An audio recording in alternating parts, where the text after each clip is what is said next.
যে সালাম আদাব দিয়ে 5 ফেব্রুয়ারি ছাত্রলীগের অনলাইন পাঠাতনে এসে ছাত্র সমাজের জন্য ভাষণ দিলেন, টুকু এই ভাষণ নিয়ে কি আলাপ করা যাবে?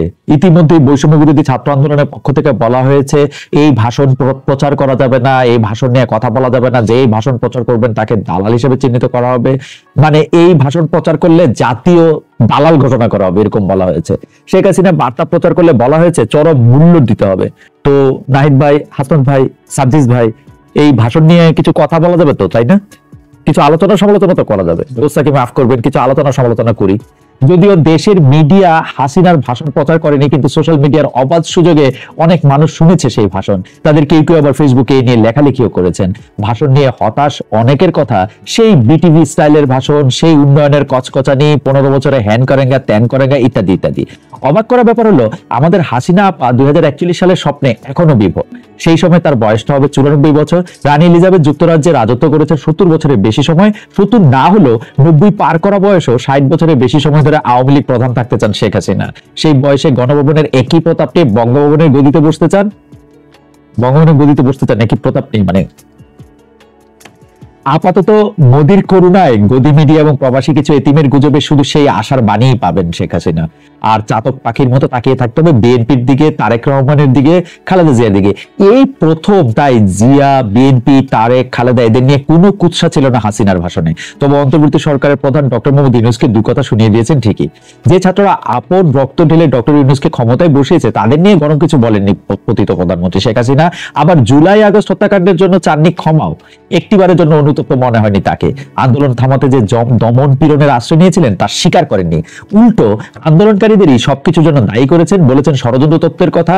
আওয়ামী অ্যাক্টিভিস্টদের মতো মেটিকুলাস ডিজাইন শব্দ দুটিও শোনা গেছে আপার মুখে। আর কেবল পুরনো রেকর্ডের মতো স্বজন হারানোর বেদনা ও মেট্রো রেলের ধ্বংসযজ্ঞ নিয়েই থেকে থেকে আহত ছিল তার কণ্ঠ। শেখ হাসিনা যখন ভাষণ দিচ্ছিলেন তখন 32 নম্বরে বাড়ির কঙ্কাল থেকে হাড়গোড় খোলা শুরু হয়েছে।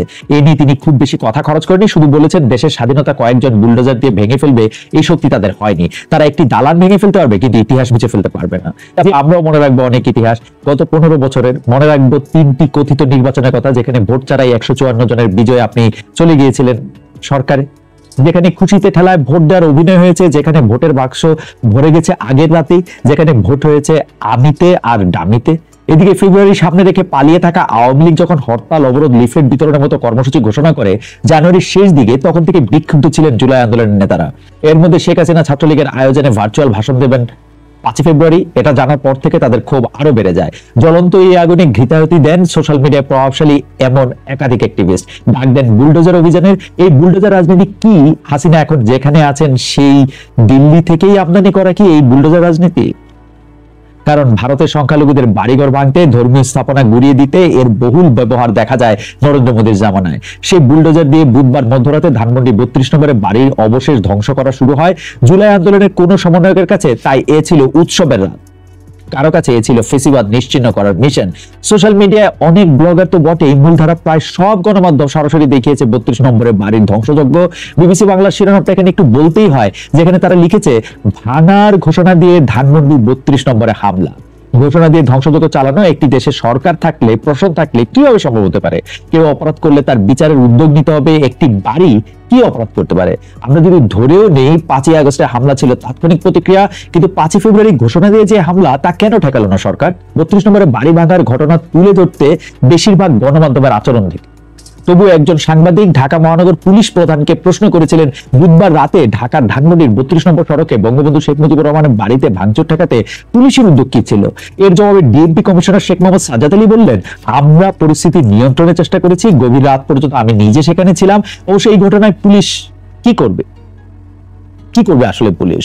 যেখানে একটি প্রতিবেদনে বলা হচ্ছে মধ্যরাতে সেনাবাহিনীর সদস্যরা একবার 32 নম্বর সড়কের বাড়িটির সামনে গেলে ভুয়া ভুয়া স্লোগান তোলে ছাত্র জনতা। কিছুক্ষণের মধ্যে সেনাবাহিনী সেখান থেকে সরে যায়। এখানে আরেকটু যোগ করে রাখি, বুধবার, বৃহস্পতিবার শুধু 32 নম্বরের বাড়ি নয়, ঢাকার বাইরে খুলনা, যশোর, কুষ্টিয়া, বরিশাল, সিলেটে শেখ হাসিনা আত্মীয় এবং আওয়ামী লীগ নেতার বাড়ি সহ বিভিন্ন ভাস্কর্য ভাঙচুর করা হয়। এসব ঘটনা প্রতিরোধে এগিয়ে আসেনি সরকারি কোনো বাহিনী, আগুন নেভাতে দেখা যায়নি দমকল বাহিনীকেও। ঘটনা নিয়ে নীরব সরকারের উপদেষ্টারাও। কথাই বলে মৌনতাই সম্মতির লক্ষণ। এখানে মৌনতাটা আরেকটু গাঢ়, কিন্তু সম্মতিটাও একটু গাঢ়। অবশ্য ভাঙাভাঙির অনেকটা পরে মৌনতা ভঙ্গ করে বৃহস্পতিবার গণমাধ্যমে বিবৃতি পাঠিয়েছে প্রধান উপদেষ্টা প্রেস উইং, যেখানে তারা বলেছে রাজধানীর ধানমন্ডির 32 নম্বরে শেখ মুজিবুর রহমানের বাড়িতে ভাঙচুরের ঘটনা অনভিপ্রেত ও অনাকাঙ্ক্ষিত। তবে পলাতক অবস্থায় ভারতে বসে জুলাই গণ অভ্যুত্থানের বিরুদ্ধে শেখ হাসিনার উস্কানিমূলক বক্তব্যের কারণে জনমনে গভীর ক্রোধের সৃষ্টি হয়েছে, যার বহিঃপ্রকাশ ঘটেছে। তারপর একই বিষয়ে বিবৃতি দিয়েছেন শান্তিতে নোবেল জয়ী আমাদের মাননীয় প্রধান উপদেষ্টা ডক্টর মোহাম্মদ ইউনূস। ডক্টর মোহাম্মদ ইউনূসের বিবৃতিটা আসার আগে প্রেসিং এর ডক্টর মোহাম্মদ ইউনূসের প্রেসিং এর বিবৃতিটা দিকে আপনি খেয়াল করেন। অর্থাৎ শেখ হাসিনা একটা বক্তৃতা দিছে, শেখ হাসিনা বক্তৃতা দিবে এটা শুনছে, শুই না মানুষজন উত্তেজিত হয়েছে, মানুষজন উত্তেজিত হইয়া ক্ষুব্ধ হইয়া ওই বাড়ি এটা ভাঙতে গেছে এবং সরকার এটা তাকায় তাকায় দেখছে। প্রেসিং এর বক্তব্যের মধ্যে এটা বোঝা যায়, প্রেসিং এর বক্তব্যের মধ্যে এটা বোঝা যায় যে সরকার এরকমটা আর আশা করে না, কিন্তু সরকার আসলে তেমন কিছু করার ছিল না, কারণ হাসিনা বক্তব্য দিয়ে এই অকাজটা করছে। হাসিনা আরেকটা বক্তব্য দিলে কি করবেন? যাই হোক, আবার শুক্রবারে আসার পরে এই বিষয়ের বিবৃতিতে ফিরে আসি। নোবেল জয়ী আমাদের মাননীয় প্রধান উপদেষ্টা, শান্তিতে নোবেল জয়ী আমাদের মাননীয় প্রধান উপদেষ্টা ডক্টর মোহাম্মদ ইউনূস তার ভেরিফাইড ফেসবুক পেজে বলেছেন শেখ হাসিনা পরিবারের সম্পত্তি ধ্বংস থেকে বিরত থাকার আহ্বান জানিয়েছেন তিনি। তার বিবৃতি থেকে আর কিছুটা কোট করি। প্রধান উপদেষ্টা বলছেন, রক্তক্ষয়ী আন্দোলনের মাধ্যমে অর্জিত নতুন বাংলাদেশের বিজয়ীদের নিশ্চয়ই এমন কিছু করা উচিত হবে না যা দেশের বর্তমান গণতান্ত্রিক প্রতিষ্ঠানগুলোকে প্রশ্নবিদ্ধ করে এবং স্বৈরাচারী হাসিনার আমলের সঙ্গে তুলনা করার সুযোগ সৃষ্টি হয়। কোটেশন শেষ। প্রধান উপদেষ্টা যে বলেছেন, আগের দিনে সরকারি বিবৃতিতে তেমনটা কি ছিল, যে কথা আমি বিবৃতিটা পড়ার পরে করেছিলাম, তেমনটা ছিল না। কিন্তু সরকারি বিবৃতি হাসিনার আমলে যারা লিখতেন সেই লেখকেরা কি এখনো রয়ে গেছেন? অন্যের কাঁধে দায় চাপানোর এই সংস্কৃতি থেকে মুক্তির উপায় আসলে কি? মুক্তি আপাতত নেই, তবে সরকার চাইলে সুরক্ষা করতে পারে। যেমন বৃহস্পতিবার আমরা দেখলাম কারণবাজারের সেনা সদস্যরা প্রথম আলোর প্রধান কার্যালয়ে পাহারা দিচ্ছেন, কারণ বুলডোজার অভিযানের ঘোষকেরা এখানে এসে হাসিনার সঙ্গে একমত। তিনি যেমন প্রথম আলোর ডেইলি স্টারের প্রতি ক্রমাগত ঘৃণা উৎপাদন করে গেছেন 15 বছর ধরে, গত 6 মাস ধরে ভাঙাভাঙির উস্কানিদাতারাও দেশের প্রথম সারির পত্রিকা দুটিকে দিল্লির দোসর বলে গালাগালি করেই যাচ্ছে। অবশ্যই বৃহস্পতিবার এসে আমরা দেখলাম ডেইলি স্টারের প্রশংসায় পঞ্চমুখ পাকিস্তানের বিখ্যাত সাংবাদিক হামিদ মির। সাবেক টুইটার আর বর্তমান এক্সে তিনি পোস্ট দিয়েছেন, যেখানে মাহফুজা নামের পাশে বসে আছেন খাবার টেবিলে, ফটো সেশন শেষেই যেন বা মোমের আলোয় ভোজন পর্ব শুরু হবে তাদের। ছবিটি কবে, কখন, কোথায় তোলা এ নিয়ে বিশদ জানতে পারিনি আমরা। আওয়ামী লীগের বয়ানের বাইরে যেতে হলে ভারত ফেলে পাকিস্তানকে পাশে নিতে হবে, এই চর্চা বাংলাদেশে পুরনো। দিল্লিও যেন বা তাতে তেল, মোবিল, গ্রিজ দিয়েই চলেছে। তাই 32 নম্বরে বাড়ি ভাঙা নিয়ে আনুষ্ঠানিক বিবৃতি দিয়েছে তারা। ভারতের পররাষ্ট্র মন্ত্রণালয়ের মুখপাত্র রণদীপ জয়সওয়াল বলেছেন, দখলদারত্ব ও নিপীড়নের বিরুদ্ধে বাংলাদেশের জনগণের বীরত্বপূর্ণ প্রতিরোধের প্রতীক হয়ে ওঠা শেখ মুজিবুর রহমানের ঐতিহাসিক বাসভবনটি 5 ফেব্রুয়ারি ধ্বংস করা হয়, যা দুঃখজনক। বাঙালির পরিচয় গড়ে দেওয়া স্বাধীনতা সংগ্রামের মূল্য যারা দেন এবং এই নিয়ে যারা গর্ববোধ করেন, তাদের প্রত্যেকেই এই বাসভবনের গুরুত্ব বোঝেন। এদিকে বৃহস্পতিবারই ঢাকায় ভারতের ভারপ্রাপ্ত হাই কমিশনারকে তলব করে বাংলাদেশের পররাষ্ট্র মন্ত্রণালয়, তার হাতে তুলে দেওয়া হয় প্রতিবাদপত্র। কি আছে তাতে? পররাষ্ট্র উপদেষ্টা তৌহিদ হোসেন ঢাকায় সাংবাদিকদের বলেছেন, ভারতে বসে শেখ হাসিনার বক্তব্য প্রধানত মিথ্যা, যা অস্থিতিশীলতার উস্কানি দিচ্ছে বাংলাদেশে। এ কারণে আমরা বলেছি এই চর্চা বন্ধ করার জন্য তারা যেন ব্যবস্থা নেন। বৈষম্য বিরোধী ছাত্র আন্দোলনের আহ্বায়ক হাসনাত আব্দুল্লাহ অবশ্য কূটনীতিক রীতিনীতি বিবৃতির ধার ধারেনি। 5 ফেব্রুয়ারি প্রথম প্রহরে তিনি ফেসবুকে লিখেছেন, হাসিনাকে বক্তব্য প্রকাশের সুযোগ দেওয়াকে বাংলাদেশের ফেসিবাদ বিরোধী জনগণের বিরুদ্ধে ভারতের যুদ্ধ হিসেবে দেখি। এদিকে সমন্বয়কদের কেউ কেউ বুলডোজার অভিযানের পক্ষে বললেও মাস্টারমাইন্ড খ্যাত সমন্বয়ক সরকারি উপদেষ্টা মাহফুজ আলম আর ভাঙাভাঙিতে না থেকে গড়ার দিকে যেতে চেয়েছেন। কোট করছি তার ফেসবুক পোস্ট থেকে, অনন্ত ভাঙা প্রকল্প আমাদের জন্য ভালো ভবিষ্যতের ইঙ্গিত বহনা। গড়ার প্রকল্পগুলি খুব দ্রুতই শুরু ও বাস্তবায়ন হবে। আপনারা গড়ার কাজে সক্রিয় হন। সংস্কার কমিশনের প্রস্তাবনাগুলো বাস্তবায়ন শীঘ্রই শুরু হবে। আহত ও নিহতদের পরিবারের পুনর্বাসন ও জুলাই গণহত্যার বিচারের কাজও চলমান। এ মাসে এই কাজগুলো আরো গতি পাবে। কোটেশন শেষ। তবে আওয়ামী লীগ বিরোধী আন্দোলনে জুলাই আগস্টে যেসব রাজনৈতিক দল বৈষম্য বিরোধী ছাত্র আন্দোলনের ব্যানারে এক হয়েছিল, তাদের প্রায় সবার সুর আবার কাছাকাছি বুলডোজার অভিযানের সময়। তাদের সুরগুলি একটু কাছাকাছি চলে আসছে বুলডোজার অভিযানের সময়। এটা একটা কি বলবো, এটা একটা ইন্টারেস্টিং দিক। নেতাকর্মীদের প্রতি সতর্কতামূলক কিছু বলেনি, কারণ হাসিনার ভাষণ দিয়ে দেশ জুড়ে যে ভাঙচুর, অগ্নিসংযোগ, তাণ্ডব, বেশ কিছু ঘটনায় কিন্তু তাদের নেতাকর্মীরাও জড়িত ছিল। এ নিয়ে জনাব রিজভী আপনি নীরব কেন? নাকি আপনারা চেয়েছেন এরকম? একইভাবে রাজনীতিবিদরা নীরব 2 অভিনেত্রী মেহের আফরোজ শাওন ও সোহানা সাবার আটকের ঘটনা নিয়ে। আওয়ামী লীগ নেতাদের সঙ্গে দুজনের যোগাযোগ নিয়ে যখন তুমুল আলোচনা, এমন এক সময় বৃহস্পতিবার রাতে ডিএমপি ডিবি দপ্তরে নেওয়া হয় তাদের। হারুন সাহেব থাকলে নিশ্চয়ই এর মধ্যে 2 তারকাকে নিয়ে তার ভাতের টেবিলের ছবিও ভাইরাল হয়ে যেতে পারত, যাকে জাতিসংঘে মস্করা হিসেবে দেখেছিলেন একজন বিচারক। অন্তর্বর্তী সরকার আমলে ভাতের হোটেলে মশ করার যেমন সুযোগ নেই, তেমনি সরকারের সমালোচনা করলেই কথায় কথায় আটক, গ্রেপ্তার, এইসব সংস্কৃতিও বন্ধ হোক। শাওন ও সবার প্রতি যাতে অন্যায় না হয়, শান্তিতে নোবেলজয়ী ডক্টর ইউনূস সরকারের প্রতি এই আহ্বান আমাদের। আরো মনে করিয়ে দিতে চাই, পুলিশ আবু সাইদকে যখন হত্যা করে সেই জুলাই মাসেই সোশ্যাল মিডিয়ায় বিষয়টি নিয়ে তখনকার সরকারের সমালোচনা করেছিলেন অভিনেত্রী শাওন। তার বিরুদ্ধে এখন রাষ্ট্রের বিরুদ্ধে ষড়যন্ত্র দ্বিতীয়বার, ভেবে দেখেন রাষ্ট্র প্লিজ। এবার ডিবির সম্মতি হয়েছে, জিজ্ঞাসাবাদ শেষে একদিন পরেই ছেড়ে দেওয়া হয়েছে শাওন ও সাবাকে। অন্যদিকে পুলিশদের বসেরও যে বস, সেই স্বরাষ্ট্র উপদেষ্টা লেফটেন্যান্ট জেনারেল মোহাম্মদ জাহাঙ্গীর আলম চৌধুরী অবসরপ্রাপ্ত, কিন্তু দেশ জুড়ে এত ভাগাভাগির সময়ও বুধবার বৃহস্পতিবার আশ্চর্য রকম ভাবে নীরব। লেফটেন্যান্ট জেনারেল জাহাঙ্গীরকে কথা বলতে শুনছেন কোথাও? মানে এই সময়টার মধ্যে আমি কিন্তু শুনি নাই। নীরবতাই কি তার চাকরি? সরব হওয়াতেই কি শুরু হতে না হতেই স্বরাষ্ট্র মন্ত্রণালয় খোয়াতে হয়েছিল ব্রিগেডিয়ার জেনারেল অবসরপ্রাপ্ত ডক্টর এম সাখাওয়াত হোসেনকে? প্রশ্নটা রেখে গেলাম। আরো অনেক প্রশ্ন আছে, আরো অনেক কিছুই আমরা জানতে চাই, কারণ 6 মাস পার করা অন্তর্বর্তী সরকারের হানিমুন পিরিয়ড শেষ হয়েছে। তাদের কাজে কর্মে ধীরগতির অভিযোগ আসতে শুরু করেছে। বিশেষ করে জুলাই আন্দোলনে আহতরা সুচিকিৎসা ও পুনর্বাসনের দাবিতে প্রায় রাজপথে নামছেন।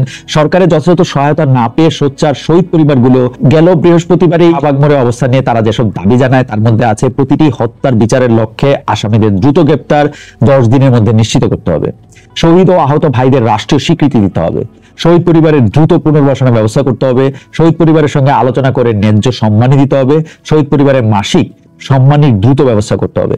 যাদের রক্তের বিনিময়ে অন্তর্বর্তী সরকার গঠিত হয়েছে তাদের স্বজনদের দাবি অবশ্যই পূরণ করা প্রয়োজন। মাঝখানে একটা কথা বলে রাখি, আমরা কিন্তু দেখলাম এনএইচকে মানে জাপানের টেলিভিশনকে সাক্ষাৎকার দিতে গিয়ে ডক্টর মোহাম্মদ ইউনূস কিন্তু বলেছেন এ বছরের শেষেই নির্বাচন হতে পারে। এর আগে তিনি দুটো ডেট দিয়েছিলেন বা বলেছিলেন যে এবছরের শেষ থেকে আগামী বছরের মাঝামাঝি সময় পর্যন্ত নির্বাচন হতে পারে। এবার তিনি এবছরের শেষে নির্বাচনের কথা স্পষ্টভাবে বললেন। তো এবছরের শেষে নির্বাচন হলে আসলে নির্বাচনের খুব বেশি সময় নেই। যেসব দাবি মানে যাদের রক্তের বিনিময়ে অন্তর্বর্তী সরকার গঠিত হয়েছে তাদের স্বজনদের দাবি পূরণ করার ক্ষেত্রে সেই ক্ষেত্রে সরকারকে একটু মনোযোগী হতে হবে, কারণ খুব বেশি সময় হাতে নেই। সেই ক্ষেত্রে সরকার প্রধান থেকে শুরু করে উপদেষ্টারা বারবার সদিচ্ছা থাকার কথা বলছেন, নিজেরাই আবার আমলাতান্ত্রিক পেচের কারণে ধীরগতির বিষয়টি সামনে আনছেন। গণঅভ্যুত্থানের সরকারও কেন আমলাদের কাছে জিম্মি হবে? আগের রেজিমে আমরা আমলাদের প্রশংসা করতেই দেখেছি মন্ত্রী এমপিদের, বিশেষ করে আমলাদের সহযোগিতায় যখন কথিত নির্বাচনগুলোয় জয়ী হয়ে এসেছিল আওয়ামী লীগ। সেই সময় মন্ত্রী এম এম আন্নান সাহেব তো একবার বলে বসেছিলেন আমলাতন্ত্র ভালো জিনিস, ফেরাউনের আমলেও আমলাতন্ত্র ছিল না। ফেরাউনের আমল আমরা দেখতে চাই না। ডক্টর ইউনূসের আমলে আমরা আরো গতিশীল প্রশ্ন দেখতে চাই, উপদেষ্টার কাজে দেখতে চাই আন্তরিকতা। আমরা চাই না ওবায়দুল কাদেরের মতো শোডাউন করা মন্ত্রী যিনি ভালো হয়ে যাওয়া মাসুদ বলবেন প্রকাশ্যে, কিন্তু আড়ালে গিয়ে খারাপ মাসুদ তৈরি কারিগর হবেন। এমন ফাটাকেষ্ট মার্কা আচরণ কিন্তু কিছু কিছু ক্ষেত্রে দেখা যাচ্ছে। সদ্যই রাজধানী মিরপুরে একটি খাল খনন অনুষ্ঠান উদ্বোধনে গিয়েছিলেন 3 জন মাননীয় উপদেষ্টা। তারা রেড কার্পেট বা লাল গালিচা বিছানো পথ ধরে গিয়ে পানিতে ভাসমান থাকা একটি এক্সকেভেটরে ওঠেন। সোশ্যাল মিডিয়ায় এর সমালোচনা হলে ঢাকা উত্তর সিটি ব্যাখ্যা দেয় পিচ্ছিল পথের কারণে লাল রঙের ম্যাট বা মাদুর ব্যবহার করা হয়েছিল, কার্পেট নয়। আকার ছাড়া ম্যাট ও কার্পেটের তেমন কোনো তফাৎ আছে কিনা তা আমার অন্তত জানা নেই। মানে খাল খননের 3 উপদেষ্টা এক্সকেভেটরে চড়ার বিষয়টিতে কিন্তু ঢাকা উত্তরেরই সাবেক একজন নারী কাউন্সিলরের কথা মনে আসতে পারে আমাদের। ছোট্ট পিকআপের পেছনে দাঁড়িয়েছিলেন তিনি, আর তার ডানে বামে একটু সামনে ফগার মেশিন বসানো, 2 পাশে দাঁড়িয়ে 2 কর্মী তা থেকে তোপ দাগছেন, মানে ওষুধ ছেটাচ্ছেন।